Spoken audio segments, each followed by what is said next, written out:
예, 시장이 뭐 밀리지 않고요. 조금씩 올라가는 거는 반갑습니다. 그러나 사실 미 증시의 탄력에 비하면 국내 증시가 오를 때 또 좀 상승 탄력이 떨어져서 좀 답답하기도 한데요.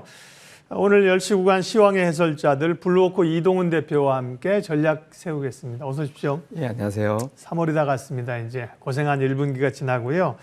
4월부터 좀 좋아질까? 오늘 나눠볼 주제 먼저 확인하겠습니다. 이렇게 주제를 잡았는데요. 예, 2분기의 시작. 뒷심을 발휘할 개별 종목은 어떤 것들이냐? 타이틀에 나와 있습니다. 이제 개별 종목 잠세를 염두에 둬야 된다는 얘기일 텐데요. 먼저 거시적인 흐름부터 보겠습니다. 미국의 이제 10년물, 2년물 장단기 금리가 장중 한때이지만 역전 현상이 나타났고 예. 경기 침체에 대한 우려가 있는데요. 그에 따른 영향은 어떻게 보세요? 예, 뭐 아직까지는 오늘 아침 기준으로는 다시 또 이제 살짝 플러스로 돌아서긴 했지만, 그렇죠. 예, 장중에는 뭐 찰나로 잠깐 이제 역전되는 그런 모습이 나왔죠. 근데 이게 이제 심각하냐라는 부분에 대해서는 좀 논란이 있는 것 같습니다. 그러니까 일반적으로 10년물 국채금리가 빠지면서 역전이 되면 경기 침체 쪽으로 보통 해석을 하는데 네. 최근 들어서는 워낙 금리 인상을 가파르게 한다라고 하다 보니까 이제 2년물 국채 금리가 빠르게 올라가서 되고 있죠. 실제로 2년물 기준금리를 지금 선 반영하고 있는 데이터로 본다라면 연내 6번 남은 FOMC에서 0.5%포인트 인상을 2번 이상 이렇게 단행할 것으로 예상하고 있는 정도를 반영하고 있거든요. 그래서 이런 걸 감안해 본다라면 2년물 금리가 더 올라갈 수 있을까 이런 거에 대한 어떤 논란도 있거든요. 그러니까 최대 올라가면 2.5% 정도에서는 조금 올라가는 속도가 둔해질 수도 있다 이렇게 좀 기대를 하는 측면도 있고요. 또 하나는 2년물 금리 끌어올린 게 결국엔 국제유가거든요. 그러니까 원자재 가격이 막 올라가다 보니까 이거 잡으려면 금리 올려야 되고 금리 올리는 발언 계속 반복적으로 나오다 보니까 2년물 금리 올라간 건데 최근 들어서 국제유가가 이제 110달러 정도에서는 전후에서는 좀 더 이상 올라가진 않고 100달러, 110달러에서 좀 멈칫하는 그런 모습이 나오고 있거든요. 그래서 이런 부분들 감안해 본다라면 금리는 점진적으로 상승폭은 조금 둔화될 가능성은 있어 보입니다. 다만 어쨌든 지금 금리가 절대적으로 높은 수준이고 금리가 높아지면 또 달러가 강세를 보이는 그런 경향이 나타나게 되거든요. 그래서 이런 부분들은 뭐 우리나라를 비롯해서 뭐 인도라든가 대만이라든가 그러니까 원유 수입 많이 하는 국가들, 그러니까 달러를 강세를 보이게 만들고 금리를 올렸던 요인들이 계속 살아있는 한 이 3개국 정도는 이제 계속해서 주식시장에 외국인들의 수급이 조금 불안정할 가능성이 있기 때문에 우리 증시에는 수급이 일정하기엔 좀 어려운 재료다 이렇게 해석을 해야겠습니다. 네. 그리고 이제 뭐 경기를 원래 판단하는 거 사실 더 직접적인 지표는 뭐 산업 생산이라든지 예. PMI라든지 혹은 GDP나 이런 걸 봐야 되는 거잖아요. 근데 채권 시장에서 돈의 움직임으로 해서 뭔가 시그널을 주는 게 장단기 금리 역전이라고 하는 건데요. 좀 봐야 될. 그리고 이제 이런 현상이 있어도 곧바로 경기 침체가 오지 않았다. 1년 반, 2년 있다고 하니까 투자자들은 뭐 느닷없이 주가 하락하는 것도 많은데 뭐 1년, 2년이면 대응 가능하다. 이런 심리도 좀 있는 것 같습니다. 예. 섹터 얘기 좀 하겠습니다. 여전히 시장의 반도체 쪽에 대한 기대감이 높은데요. 인수위원회에서 이제 삼성전자에 대해서 TSMC 수준의 뭐 지원이나 인프라를 하겠다. 이제 통상산업부가 보고하면서 그런 얘기가 나왔는데 그런 거 비하면 또 삼성전자는 주가가 못 움직이고요. 소부장이 좀 움직이는데요. 전략 좀 주십시오. 그 삼성전자도 그렇고 SK 하이닉스도 그렇고 이제 근본적으로 못 올라가는 이유를 실적이나 뭐 업황 이런 데서 좀 찾아보면 안 될 것 같습니다. 안 되고. 예, 지금 당장은 시황에서 찾아봐야 될 것 같은데요. 그러니까 외국인 투자자들의 매수가 지금 거의 끊어져 있는 상태거든요. 그러니까 산발적인 매수는 들어와도 근본적으로 매수세가 들어오지 못하는 그런 상황이 만들어지고 있는데 뭐 앞서 말씀드린 대로 그러니까 외국인들 시각으로 볼 때 아시아 증시는 아직은 좀 불안정하다라고 보는 것 같습니다. 그러니까 국제유가가 계속 올라가게 되면 뭐 반도체로 돈을 아무리 벌어들인다 하더라도 유가 수입하는데 돈을 많이 지출할 수밖에 없고 달러가 많이 나가게 되면 환율이 올라가게 되고 환율 올라가면 외국인들 입장에서는 좀 매수하기 부담스러운 상황이 생기게 되죠. 그러니까 매도하게 될 텐데 그러니까 매도하게 되는 상황에서 아무래도 시가총액 1, 2위 종목에 좀 매도가 집중될 수밖에 없는 그런 상황 자체가 업황이라든가 이런 걸 좀 무시하고 매도가 증가했다라고 봐야 될 것 같고요. 그다음에 또 하나는 이제 LG에너지 솔루션 변수도 있었다고 봐야겠습니다.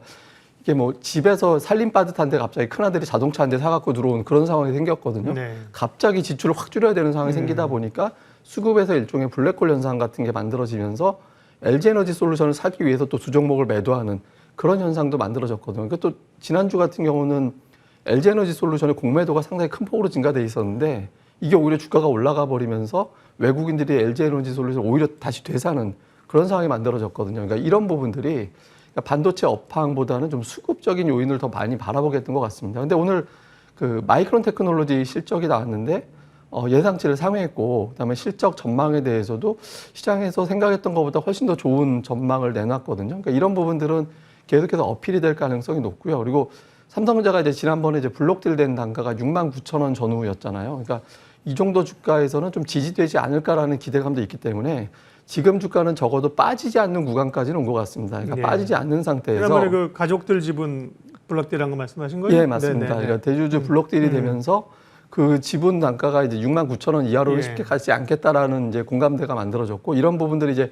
버티기 정도 되다가 이제 곧 삼성전자 잠정 실적 발표가 나오고 나면 주가는 좀 안정세를 가질 가능성이 높고요. 그리고 이보다 이제 먼저 앞서 말씀하신 대로 이제 소부장 관련된 종목들은 실적이 좋은 종목들 같은 경우는 먼저 좀 시세가 나오는 네. 지금 움직임이 있어요. 삼성전자는 하이닉스보다는 뭐 소부장 그다음에 기판업체 이런 데 훨씬 관심 있고 수익도 사실 좋잖아요. 다만 예, 예. 이제 PCB 업체들은 차익 매물이 좀 나오는 건가요? 이번 2주 들어서는 좀 많이 흔들리는데요.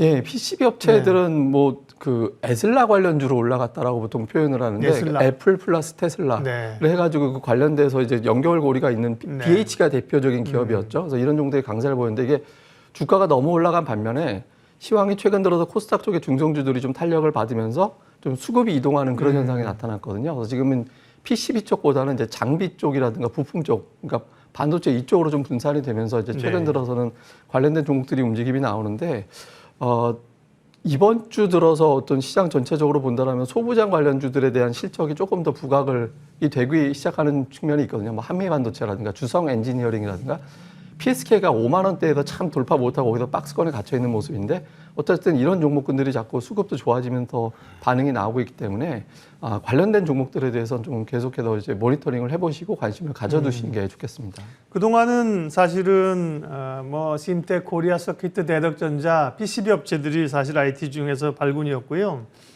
근데 그런 쪽보다는 소재 업적도 괜찮았는데 지금 이제 조금 소부장 쪽은 장비나 부품주 쪽으로 가자고 하셨습니다. 그럼 이제 주로 이제 후공정 단에 하는 그런 장비들이요? 네. 그럴 수도 있고요. 네. 아니면 이제 처음에 인프라 구축할 때 들어가는 기업들도 실적 대비 못 올라간 기업들이 있거든요. 대표적인 예를 들어서 STI라든가 이런 기업들은 네. 공장 설립할 때 초기에 들어가는 회사인데 올해 실적은 상당히 좋아지는데 못 올라가고 갇혀있다 지난주부터 좀 움직임이 활발해졌거든요. 그래서 네. 이런 종목들도 좀 두루 관심을 가져두시는 게 좋겠습니다. 예, STI는 저희가 얼마 전에 한번 소개를 해드린 것 같습니다. 소부장은 이제 조금 고민은 기업이 굉장히 많잖아요, 그죠? 예. 많기 때문에 좀 몇 개를 좀 찝어서 가시는 게 좋습니다. 자, 그러면 이제 2분기 4월을 시작하는 2분기 전략은 대체적으로 여전히 앞서 삼성전자, 뭐 외국인 기업 요인보다는 시장 요인이다. 외국인들 들어오기 어렵다. 그러면 역시 개별 종목 장세, 중소형주 장세로 대응해야 됩니까?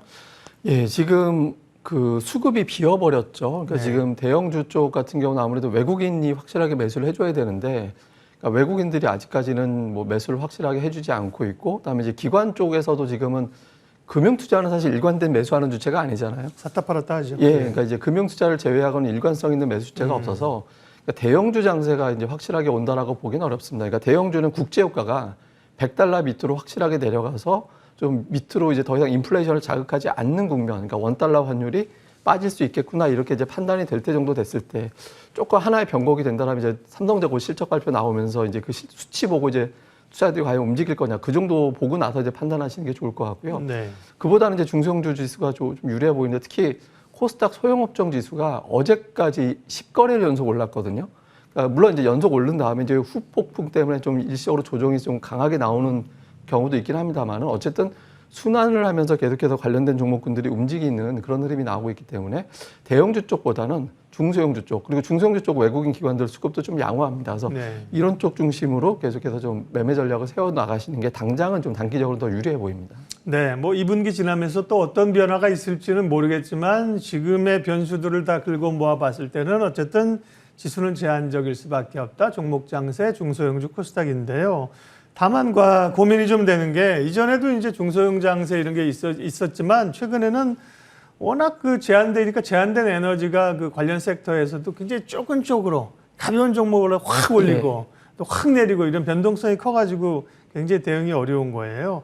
오늘 주제 그 이분기에 뒷심을 발휘할 그 기업을 보잖아요. 거기서 뒷심은 주로 이제 뭐 실적을 얘기하는 건가요? 그러면 좀 집중할 만한 섹터나 테마를 좀 뽑아주세요.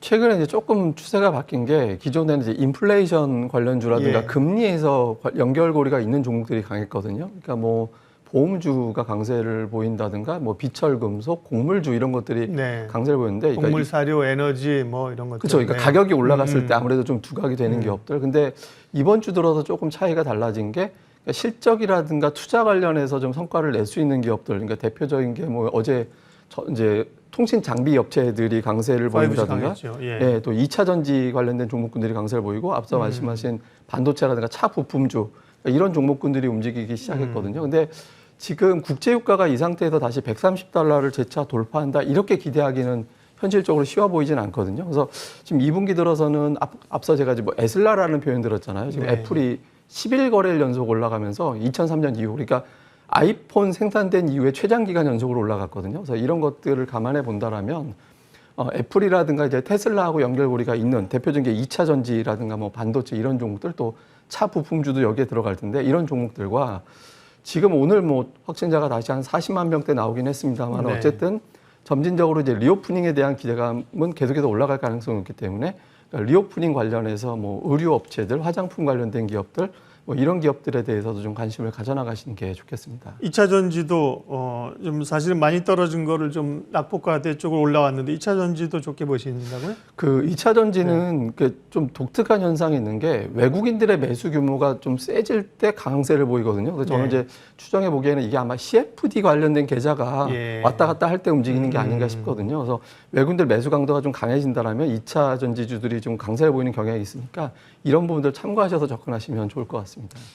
주목해서 우리가 이제 공략할 만한 섹터들 반도체 IT 얘기는 했었고요. 2차 전지 그다음에 리오프닝 뭐 당연히 포함돼야 되고 자동차 부품 얘기하신 거는 조금 의외고 어제 보면 만도라든지 그죠? 좀 움직이는 게 있어서 자동차도 이제 움직일 때가 지났죠. 언제 움직일까 보고 있는데 이 정도 섹터 보겠고요. 지금 말씀하신 그런 기준에 의해서 또 두 기업 좀 관심 종목 가져오셨는데요. 함께 쭉 소개해 주시죠. 예, 제가 워낙 컨셉이 좀 못난이일 때 투자해서 좀 기다려보자. 시장이 알아줄 때 팔자. 뭐 그런 컨셉인데, 뭐 자동차 관련주 부품주 가져왔는데 SL이라는 기업 가져와 봤습니다. 뭐 SL은 우리가 헤드램프주로 하는 뭐 깜빡이나 이제 조명 이런 거 이제 만드는 그런 업체인데. 이게 이제 뭐 자동차 업종 그동안 좀 어려웠다라는 건 대부분 다 알고 계실 거고 더군다나 이제 러시아 문제까지 나오면서 이제 상당히 어려움이 좀 있었죠. 근데 공급망 문제는 주가에 어느 정도 대부분 다 반영이 됐다라고 보고 있고요. 그러니까 이후에 된다라면 오히려 러시아 문제가 조금만 개선이 돼도 또 하반기에 공급망 문제, 차량용 반도체 문제 개선이 되면 주가가 이제 상당 부분 좀 재평가 받을 가능성이 있다라고 봐서 올해 증권사에서 매출 한 10% 정도, 영업이익은 한 60% 정도 증가 예상하고 있거든요. 그래서 SL 같이 상대적으로 좀 저평가돼 있는 그런데 이제 반전 모멘텀이 없었던 기업들 어제부터 좀 주가가 지금 탄력이 맞긴 시작하고 있는데 한번 주목해 볼 필요가 있고요.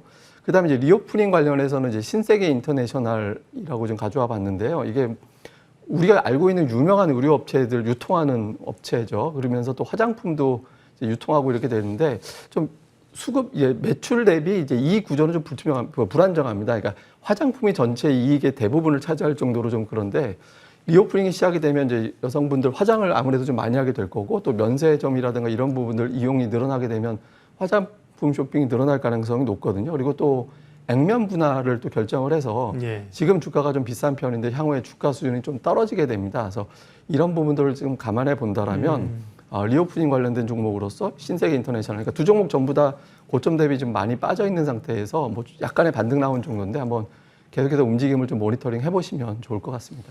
오늘 시황의 해설자들 블루워크 이동훈 대표님 함께했습니다. 머니투데이 방송 저희 MTN 유튜브에 이동훈의 히든밸류로 검색하시면 내용을 다시 확인하실 수 있습니다. 대표님 고맙습니다.